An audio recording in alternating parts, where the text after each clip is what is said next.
If you really cared about overdoses and the fatal consequences of drug use, that's an argument for legalization. Because what people are overdosing from is product that's been cut with other shit, like fentanyl and other shit.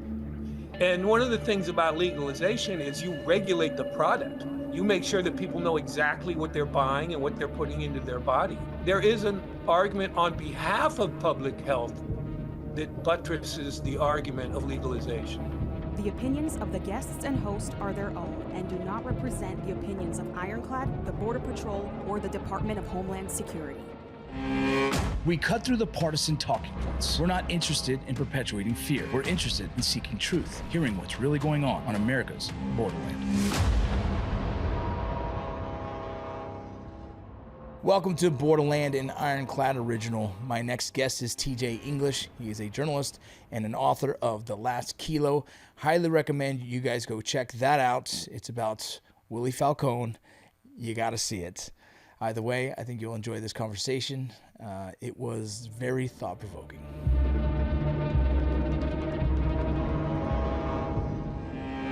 Well, TJ, man, I really appreciate you being here with us today. If you wouldn't mind, for the audience, would you give a kind of a brief bio of your background and how you became interested in organized crime, in Latin organized crime more than anything? Well, yeah, I'm a New Yorker. I started out as a journalist writing about all different kinds of things, entertainment, politics, and crime. And crime was the subject that kept drawing me back in, as Michael Corleone used to say. I was fascinated with organized crime. I was fascinated with the ways that crime is connected to the social system, the political apparatus, the business apparatus. And I've come to the conclusion that the underworld is the term I like to use. The underworld in America is almost a parallel universe to the upper world. And they intersect, they have intersected throughout the history of this country, and they will continue to intersect. And it's really above and beyond political ideology. It's just deeply ingrained in the system. In our case, it's a system of capitalism and how it plays out in the United States of America. So this is a fascinating topic to me. I've published numerous books now. I'm on my 10th book. This latest one, The Last Kilo, is my 10th book. And I've published books that are historical. I've published books that are contemporary subjects. I've written about written about this subject from many different ethnic points of view. I'm Irish American. I've written a few books about the history of Irish American crime in the United States. I've written a book about a Vietnamese gang. I've written a trilogy of books about Cuban history and its relationship to the underworld in the United States. And then in my journalism, I've written about Jamaicans and Chicanos and just about everything you can think of. So it's kind of an inexhaustible topic to me. Yeah, I agree.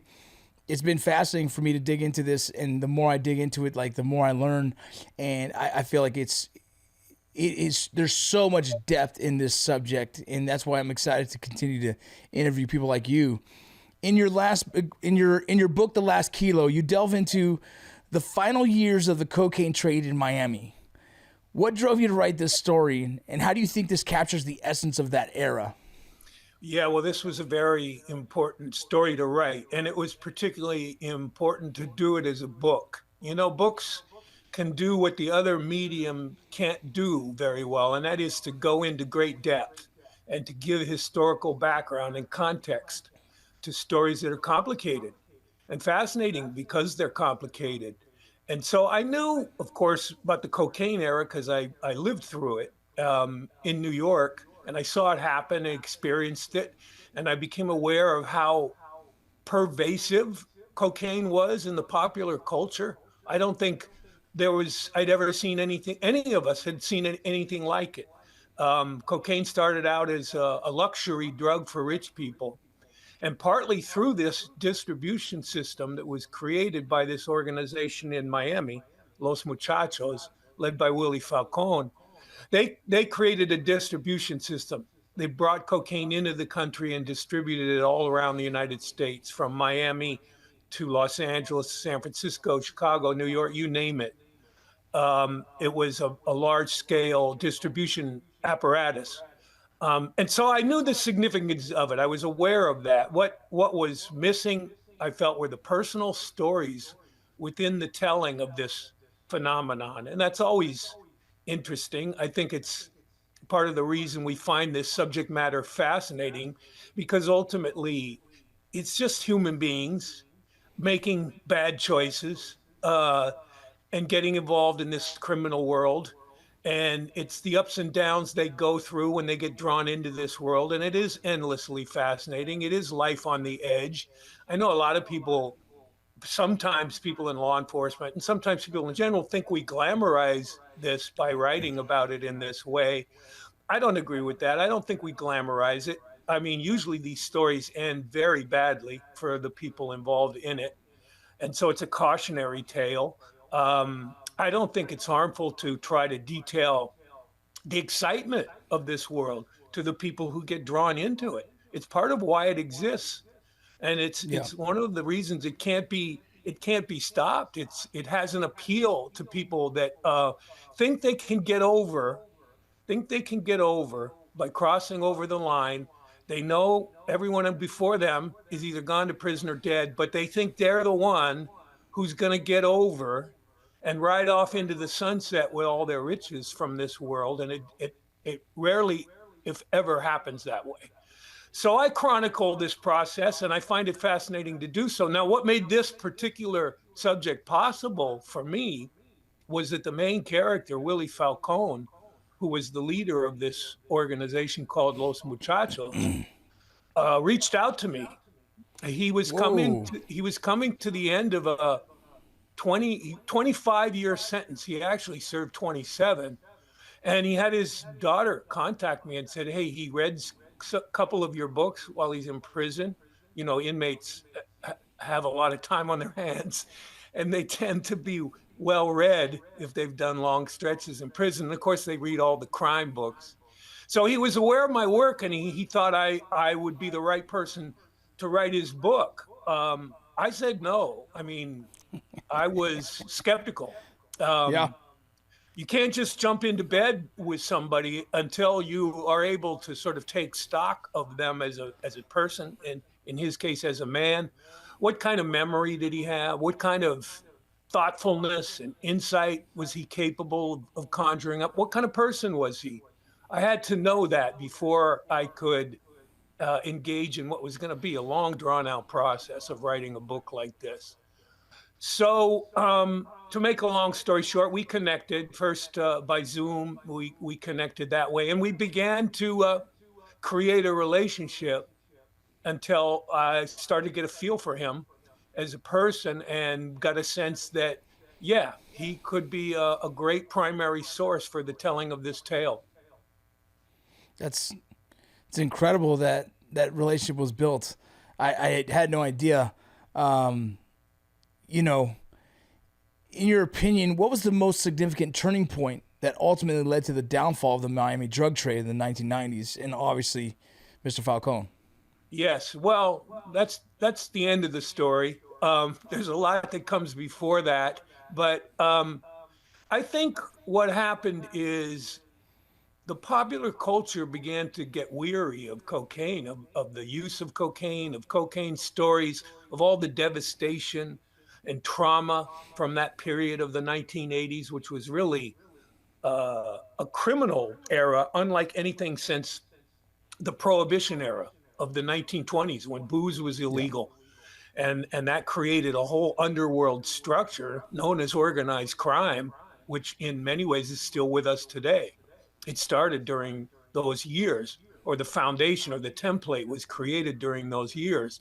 The cocaine era was similar in many ways, certainly in terms of its the vastness of the phenomenon of cocaine and the riches that it created for those who were importing it and distributing it. So that went on for about 10 years, and the group Los Muchachos were a big part of it. And the government, waged a war against it, the war on drugs, which cost the United States of America billions and billions of dollars. A lot of money and energy and was invested into the war on drugs.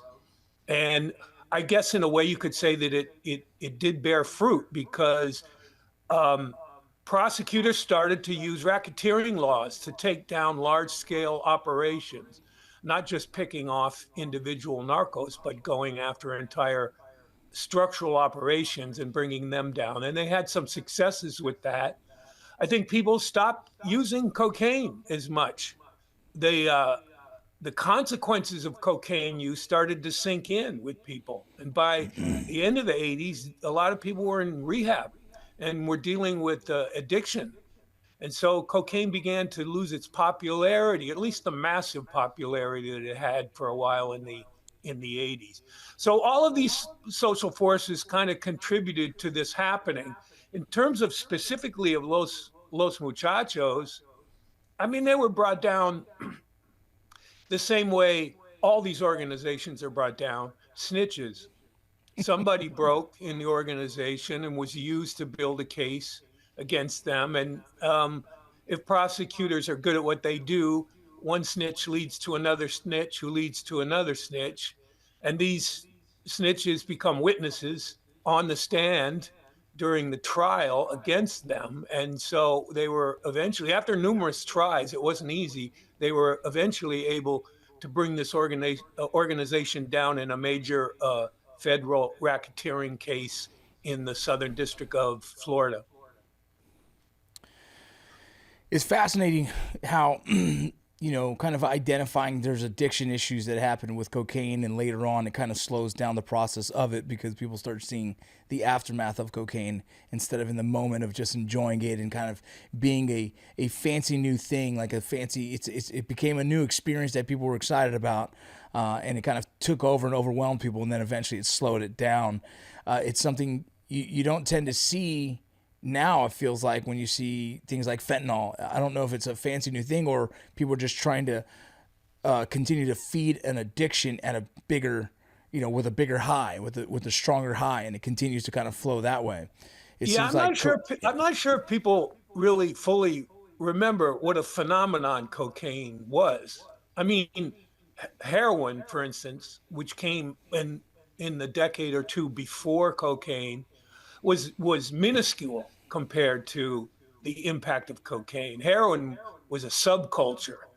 Uh, Cocaine was popular culture. yeah, Cocaine was everywhere. I mean, I remember as a young man working construction jobs in New York in the 1980s, and somewhere around 1985, all of a sudden you were seeing people using cocaine in working class bars.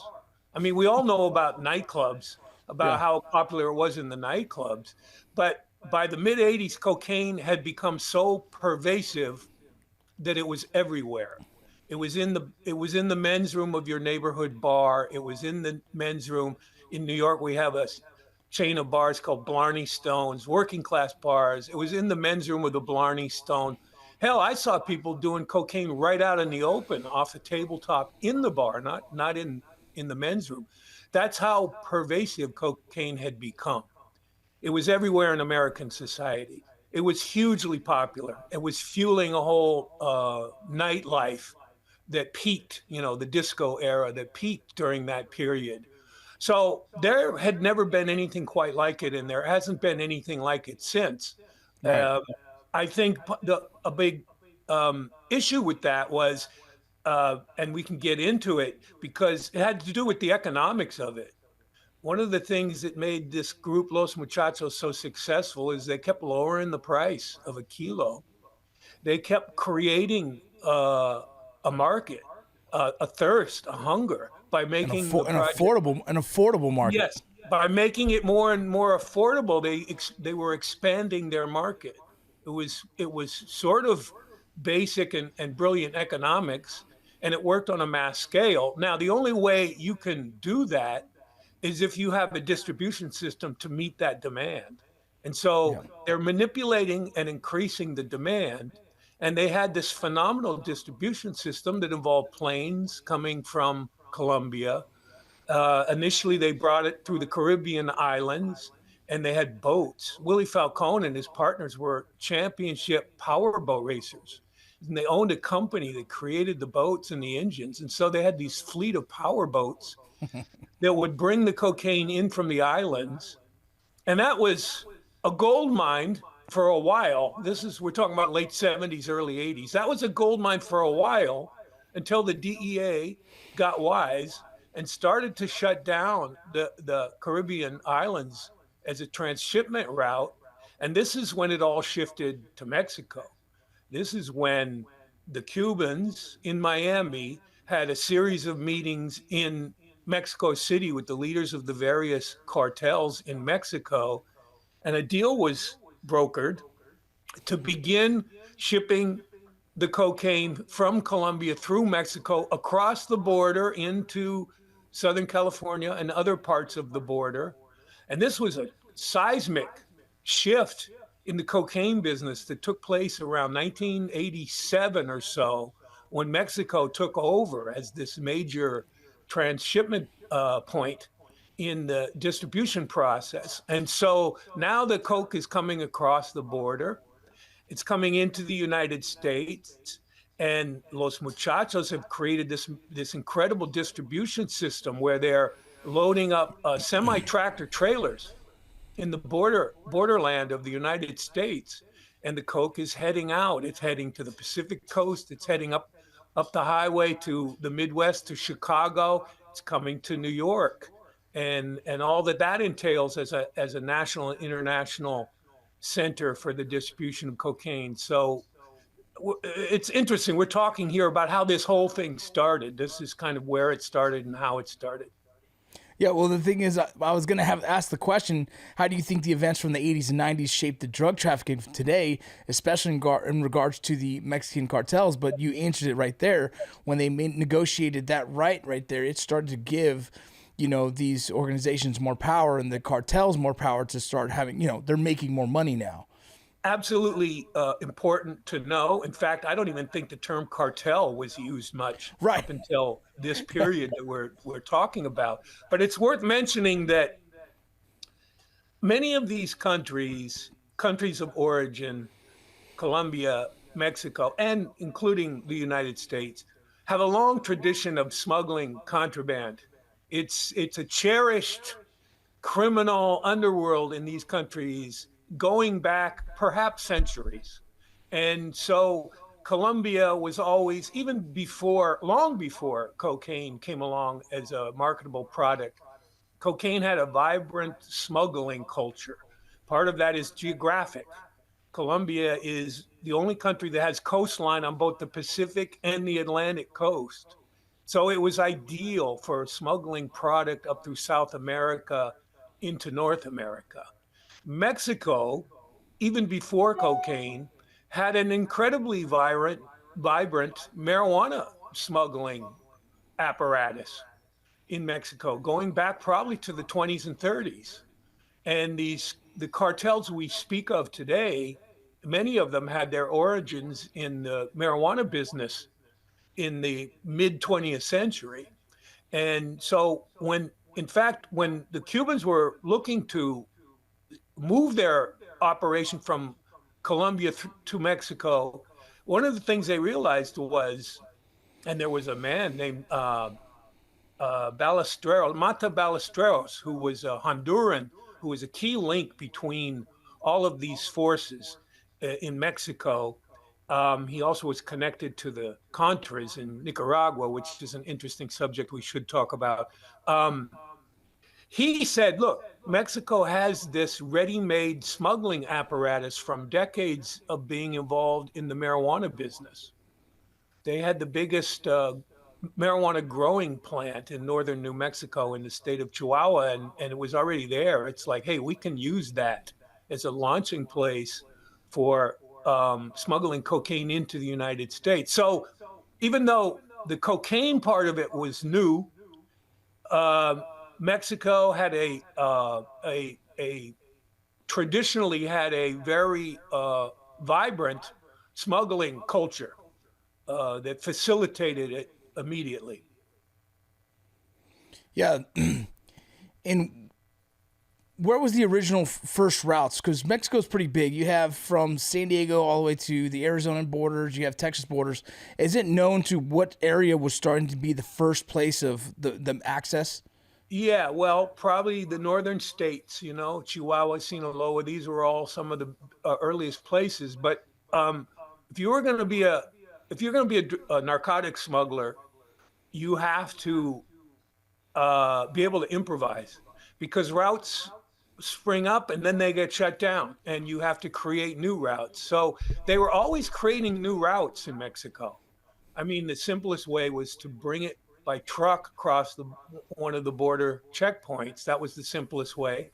Then, of course, they started digging tunnels and bringing it across the border through tunnels.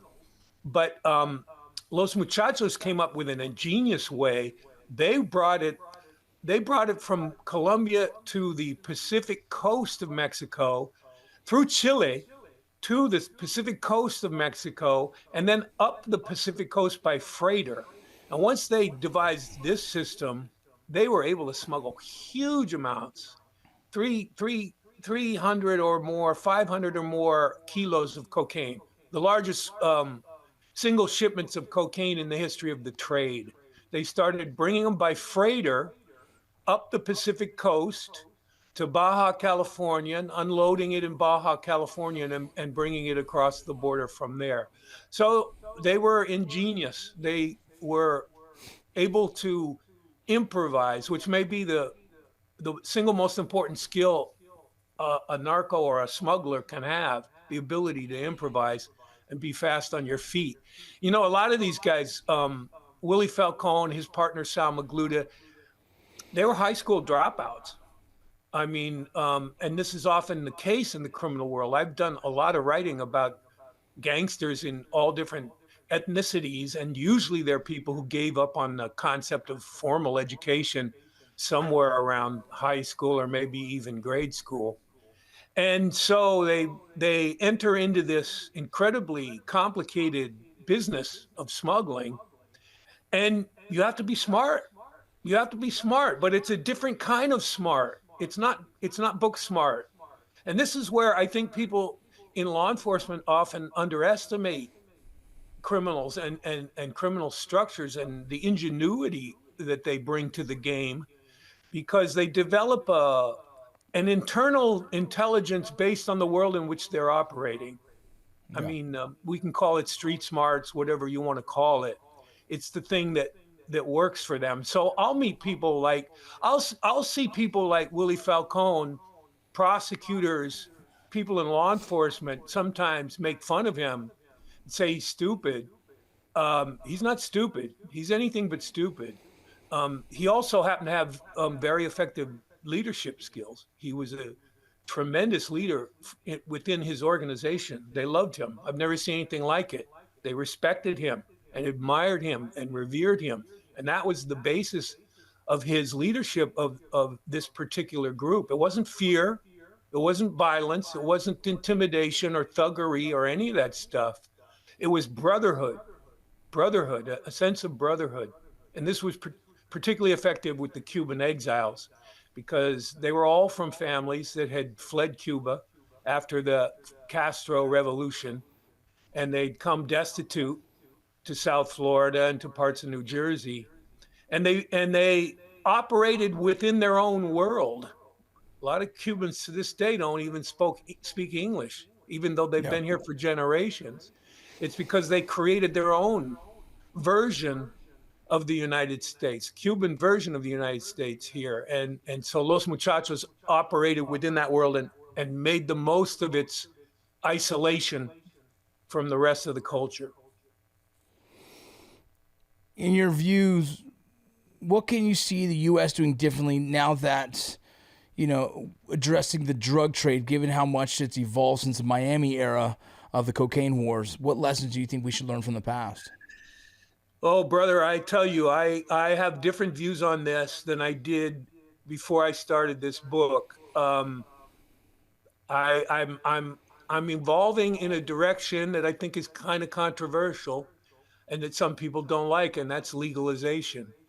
I'm thinking of it as the only humane answer to the phenomenon of mass scale smuggling and use of the product on this scale. You're not the first one to be on here who Yeah. has experience like you, who is now thinking a very similar way. So just to comfort you in those thoughts, I've had several high level, high experienced journalists in the same subject who have felt the same. Please go ahead. I'm glad to hear that, because I was imagining all the border agents and cops you've had on your show cursing me out for expressing that view. But here's the thing: after you studied the history of it, you follow the trajectory of it over half a century or more now, and there's just some things you're left asking yourself, some obvious questions, and that is, in terms of law enforcement, how are we doing? How are we doing?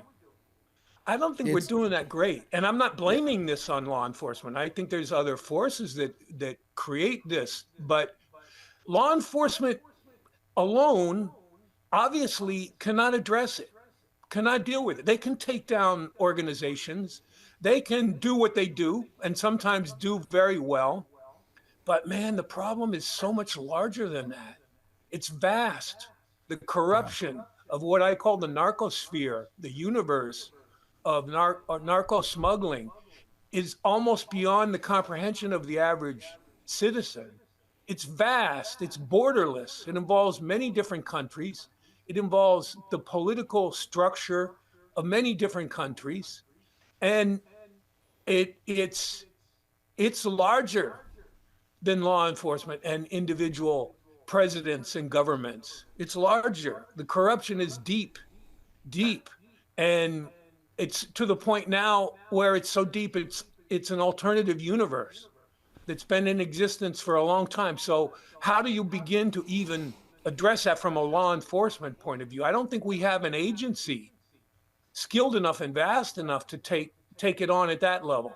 The other thing is, what about the demand for the product? What about people using it and wanting to use it? Here's a fact: people want their cocaine, and they're going to get it one way or another. They're going to get it. We learned this with alcohol 100 years ago. We learned this with alcohol. You take a product that the people want and prohibit it, they're going to get it. And in the getting of it, they're going to create an apparatus and a system that is going to alter the course of the life of the country, which is what has happened here. So, I mean, these are the kind of issues that give you a headache to think about, because they're vast and there's no simple and easy answers to any of it. But I do believe at the base of legalization, the argument of legalization, and I think it will happen, by the way. I think we're seeing a version of it happen with cannabis. And, you know, we can learn from that. We're learning a lot of things from the legalization of cannabis. I mean, there was the doomsday prognosticators who believed that you legalize cannabis, it was going to be the end of civilization. It hasn't been that, but there have been consequences. So what are the consequences? How has it played out? It's an interesting test model, to say the least. And one of the calculations we made as a society to legalize cannabis and also to legalize alcohol was the principle. We believe that the principle of personal liberty and personal choice and personal usage of certain things is the highest value in the United States. You're an adult. We live in a free society. We have all kinds of products that are out there that we know have a downside, and we just deal with that as a society. Everyone knows how bad alcohol can be for people, the devastation of alcohol. But as a society, we say, well, all right, you're an adult. You can make that choice. There's going to be consequences, and then we deal with the consequences. I think a similar thing is gonna happen with cocaine. It's probably hard to believe, but you know, I'm old enough. I'm 67, and I never thought the legalization of marijuana would come in my lifetime, but here it is. So I think for various reasons, many of the reasons I've just outlined, that legalization is something that has to be seriously considered. And Yeah, it's by the way, just one last point on it. please, please. In terms of overdoses, because the public health hazard of drug use and the overdoses, a lot of people bring this up. The law enforcement people will bring it up. Politicians will bring it up. Well, to that I say, if you really cared about overdoses and the fatal consequences of drug use, that's an argument for legalization. Because what people are overdosing from is product that's been cut with other shit, like fentanyl and other shit. And one of the things about legalization is you regulate the product. You make sure that people know exactly what they're buying and what they're putting into their body. It's not diluted or unregulated. This is the problem with illegal narcotics. People don't know what they're getting. All kinds of funny business is done to it along the chain of distribution. Yeah, I think legalization. There is an argument on behalf of public health that buttresses the argument of legalization. Yeah, it's interesting because, like I said, I interviewed someone not even a month ago who said the same thing, and it was the first time I've heard the idea. But when you understand how, like you were saying, how deep some of the corruption goes, and how deeply rooted that goes, and how we haven't been able to make really a dent in this, it's only gotten worse in the sense of now you have the synthetic drugs who are kind of taking over. A lot of deaths, over 100,000 deaths here in America, right, because of it. Yes. Like, so what if we really slowed down? We've definitely caught a lot of drugs. We've definitely done our part in trying to apprehend it, but the system of it continues to roll. The demand here in America continues to exist, and so we continue to help pay for these cartels, these transnational organizations make millions and billions because of our demand. Well, how do you combat that in a way that might shut it off? I mean, if you legalize it at that point, if you regulate it, and then it's open to the public currently here in America to use, man, you really cut off the head of the snake for these transnational organizations and cartels to make money anymore. It stays in-house. Sounds crazy, but it also sounds like the only answer to really, it's the only answer I've heard that sounds like, oh, that is very controversial, but dang, that actually might work. And so the more I hear it, I keep sitting there like, it's crazy, but if we could manage it, I can see why that would help, especially removing the money, the financial aspect from these transnational organizations. Absolutely. And, we did it with alcohol. In the 1920s, in the interest of delivering booze to the people, organized crime was created. Massive, what you could call cartels. Nobody used that word, but Al Capone's organization in Chicago, New York had its own system. Other parts of the country had their apparatus for creating and distributing alcohol, and they all connected at some point. The five families of New York, the underworld coalesced, and finally, people had the presence of mind to acknowledge and admit, we've created an underworld system here that's larger than the government. And in the case of narcotics, I would say larger than the governments, a ruling body and controlling body that's larger than the nation states. We no longer have the ability as a society to control it. So what we need to do is alter it in a way that takes the illegal profit out of it, or at least diminishes the illegal profit. So, they made alcohol legal again. And it did away with the huge cartels. Now, it didn't do away with them forever because they just shifted into other modes of criminal activity. And I'm not saying that legalizing cocaine is going to bring an end to organized crime in Mexico and Colombia. It's not. But it's going to go a long way to reshaping the universe of crime that we're dealing with now, that it will begin the process of maybe diminishing the levels of corruption that exist in politics and in the judiciary and in law enforcement in around the world in relation to the drug trade. So yeah, we can discuss it, and you have lots of interesting guests on this show to talk about this, and we'll all have interesting and hopefully mutually respectful conversations about it. But I think ultimately we're going to come back to this reality of what has changed and what is changing. How are we changing it? And the answer is pretty sobering. We do what we do, and law enforcement does what they do, and in limited instances can be very successful at it. But the train continues on down the track. Yeah, the demand is still here. The demand is still here. That's the crazy part to me. We still have the biggest demand. People want their cocaine, and they are going to find a way to get it. That is a bottom line. We don't just do the filmmaking. We do everything.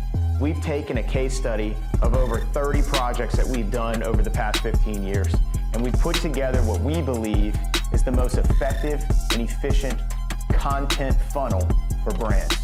They need content on a daily basis. They need to be talking to authentic end users. We want your team to bring its most challenging problems and allow us and our team to apply our proven methods to your brand to take it to another level. You studied a lot of organized crime, and this is a question a little different, but the years of recent cartels doing, making millions and millions off this drug trade, and then now starting to see kind of pivoting into owning more, I guess, legal entities, kind of like the mafia did back in the day, where they start to own, strip clubs and then bars and then hotels and whatnot. Is that common for a lot of organized crime to slowly get away from the bad thing, make enough money to just transition into quality, appropriate, legal? It's called diversification. It's a business technique. If you're smart, you'll go that way.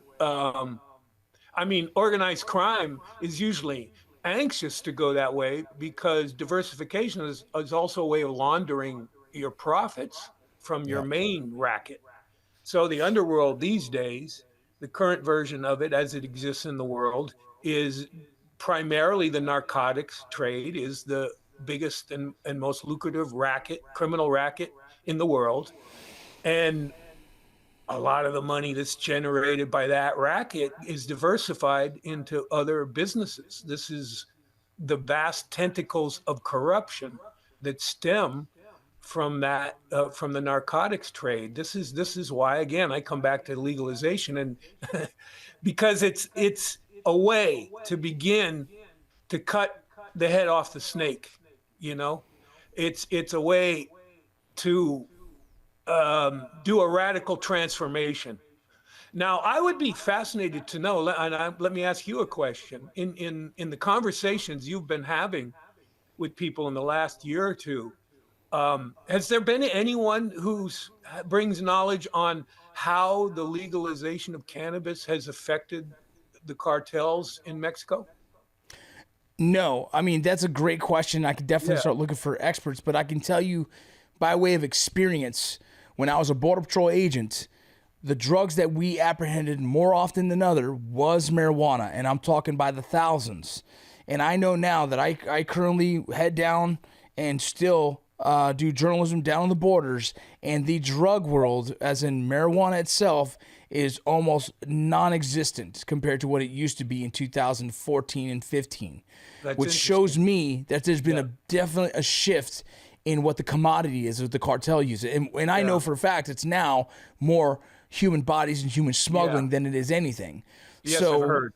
Well, so the money's shifted. Yeah. Yes. That's fascinating, because I'm sure there are people doing studies on the impact of cannabis legalization on the cartels economically, and how it's forced them to shift into other areas. And this is all important information to know if you're going to have a serious conversation about legalization of cocaine.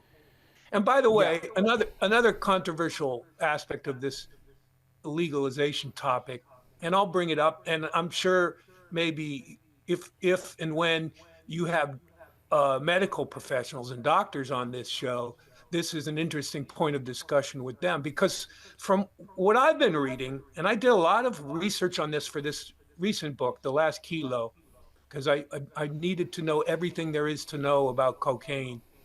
And so I did a lot of reading and research on the physiological aspects of the use of cocaine. Yeah. Because this is crucial. A lot of what happened with cocaine, I believe, is it got caught up in a propaganda war.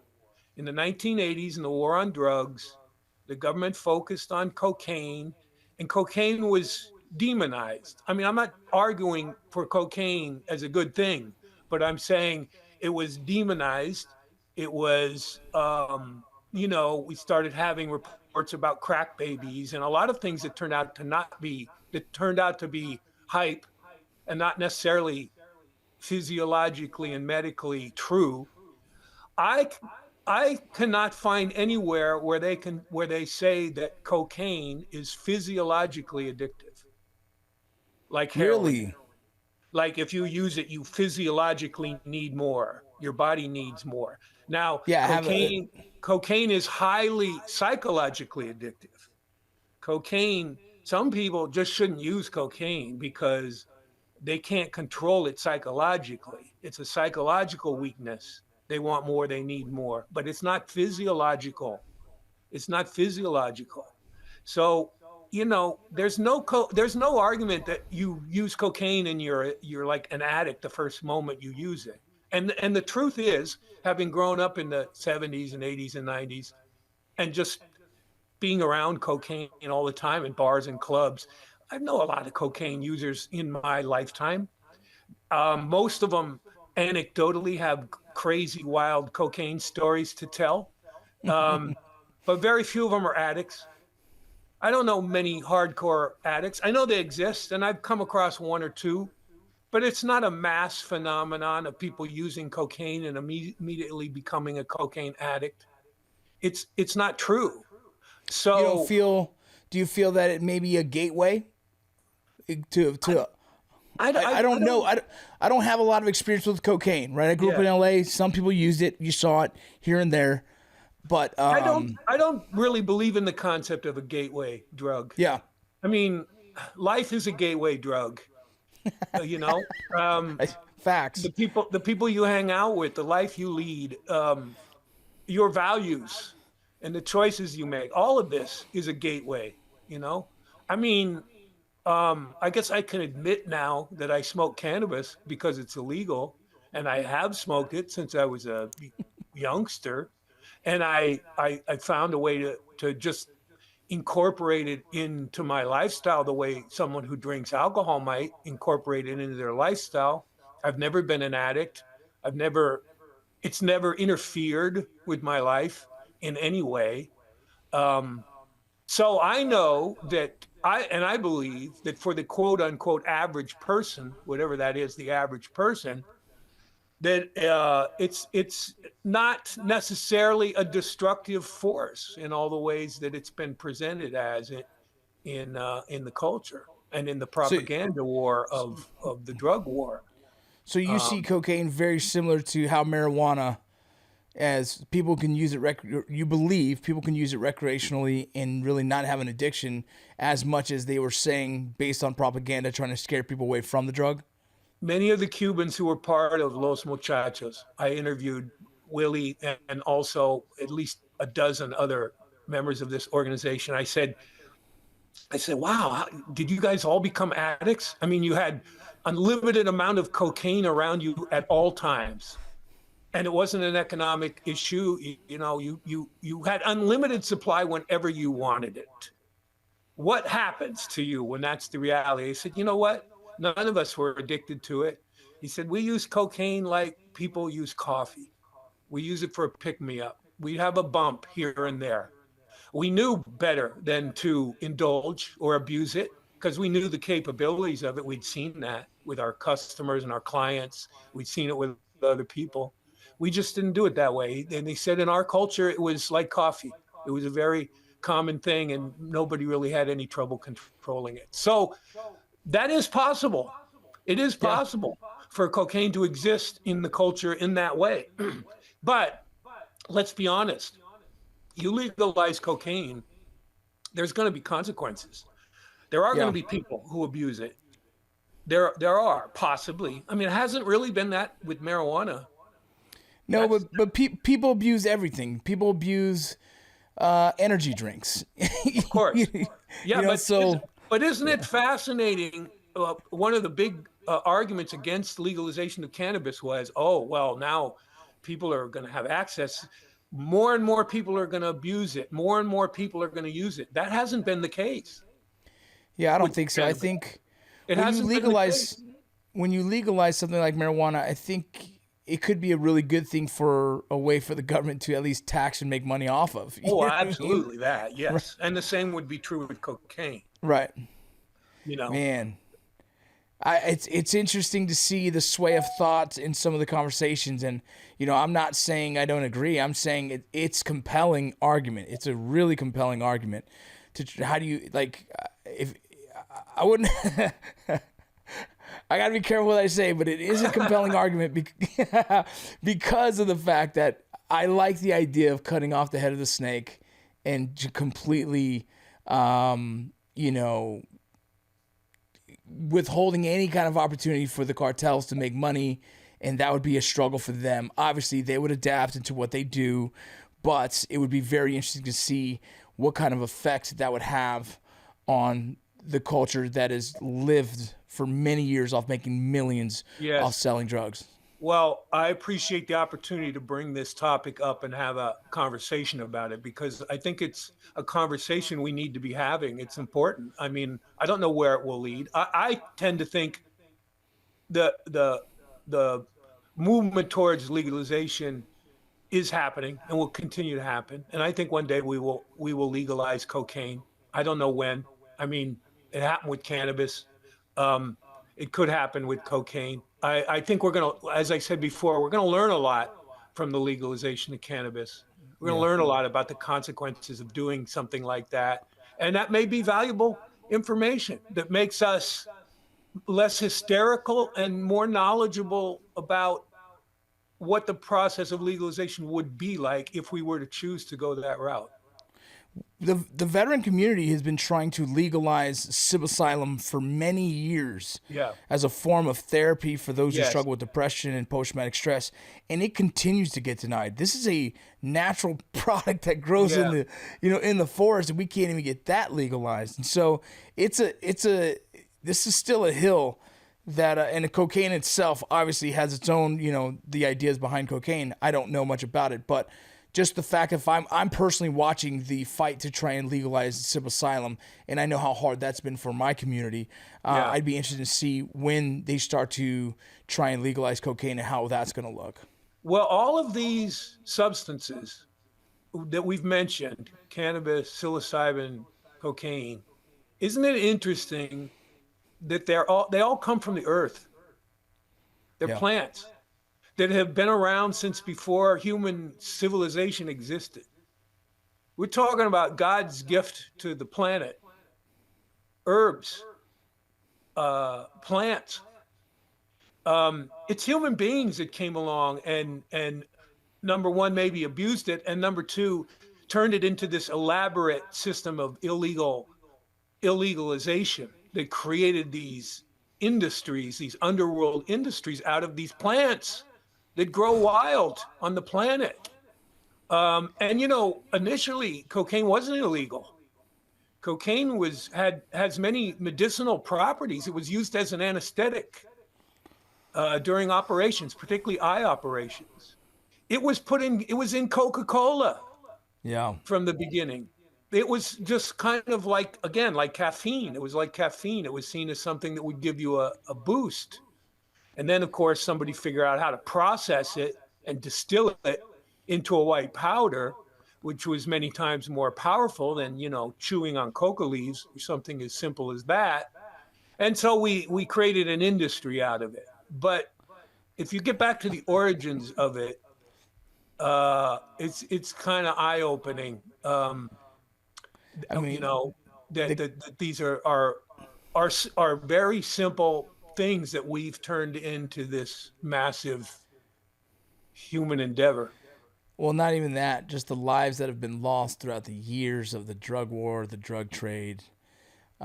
It's an interesting conversation to go down Well, that path. the interesting response to that is yes, but is that a consequence of the drug, or is that a consequence of the drug being illegal? That's what I meant. That's Yeah. exactly what I mean. The Yeah. drug becoming illegal, consequences became the drug Yeah. war, essentially. People say you go to prison, you ruin your lives. The drug is going to ruin your life. Well, maybe the drug wasn't what ruined your life. The illegality of the drug is what ruined your life.